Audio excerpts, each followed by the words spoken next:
কিরে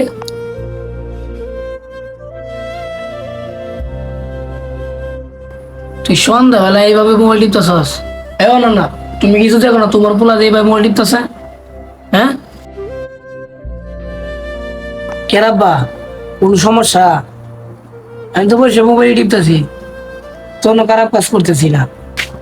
তুই চাকরি বাকরিও করবি না, আবার বাপের গাড়ির উপর পয়সা খাবি।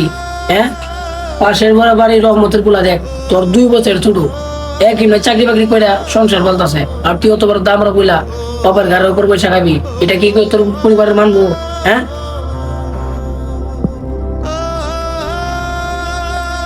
তুই আমার পোলা না। তুই যদি আমার পোলাই হইতি, তাহলে আজকে দেখ আমার 60 বছর হয়ে গেছি, আমি এখনো ইনকাম করে তোকে খাওয়াই। কেন? আমি কি একটু সুখ চাই না? এই তোর মা বাবা কি একটু সুখ চাই না? আব্বা, আমি কিন্তু কম চেষ্টা করতেছি না একটা চাকরির জন্য। তোর মতো কুলাঙ্গার পোলা জন্ম দিয়া আজকে আমার নাম করা হয়েছে। এই তুই মরতারস না, তুই মরতারস না।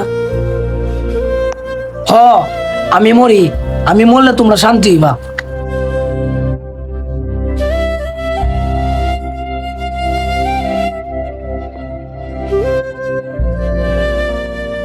দেখ বন্ধু, আমিও তো কম চেষ্টা করতেছি না।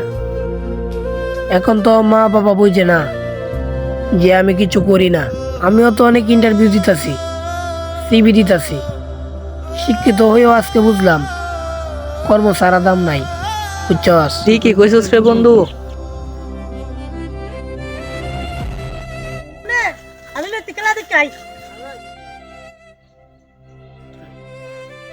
ওই কিরে, তাহলে সাকিবকেও নিয়ে চল।